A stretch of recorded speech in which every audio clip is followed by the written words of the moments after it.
ಇತ್ತೀಚೆಗೆ ನಡೆದ flight crash ಇಂದ ನಿಮಗೆ ಏನ್ ಅರ್ಥ ಆಯ್ತು? ಇಷ್ಟೇ ಜೀವನ. ಪ್ರಯಾಣ ಅಂತ ಶುರು ಮಾಡಿ ಅಷ್ಟು ಜನ ಸಾಮೂಹಿಕವಾಗಿ ಸಜೀವ ದಹನ ಆಗ್ಬಿಟ್ರು.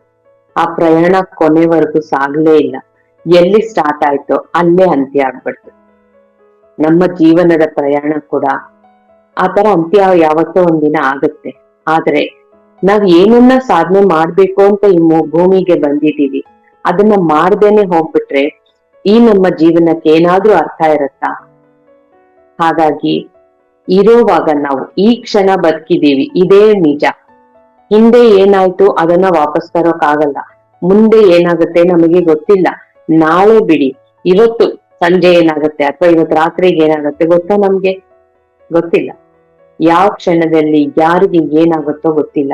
ಹಾಗಿರುವಾಗ ನಾವು ಈ ಕ್ಷಣ ಇದೇ ನಿಜ ಅಂತ ಅನ್ಕೊಂಡ್ಮೇಲೆ ನಮಗ್ ಏನೇನ್ ಮಾಡ್ಬೇಕು ಅಂತ ಅನ್ಸತ್ತೋ ಮಾಡ್ಬಿಟ್ರೆ, ಯಾರ್ಯಾರ ಜೊತೆ ಮಾತಾಡ್ಬೇಕೋ ಅವ್ರ ಜೊತೆ ಮಾತಾಡ್ಬಿಡಿ. ಯಾರ್ಯಾರಿಗೆ ನಿಮ್ಮ ಕೈಲಾದಷ್ಟು ಸಹಾಯ ಮಾಡ್ಬೇಕು ಅನ್ಸತ್ತೋ ಅದನ್ನ ಮಾಡ್ಬಿಡಿ.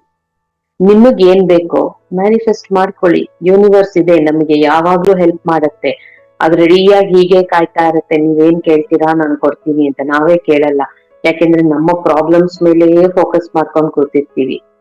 ಈ ಚಿಕ್ಕ ಜೀವನದಲ್ಲಿ ಏನಾದ್ರೂ ಸಾಧನೆ ಮಾಡ್ಬಿಟ್ಟೆ ಹೋಗೋಣ ಸ್ನೇಹಿತರೆ.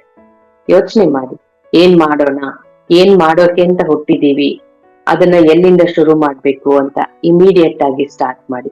ನಿಮ್ಮ ಜೀವನಕ್ಕೆ ಒಂದು ಅರ್ಥವನ್ನ ಕಲ್ಪಿಸ್ಕೊಳ್ಳಿ.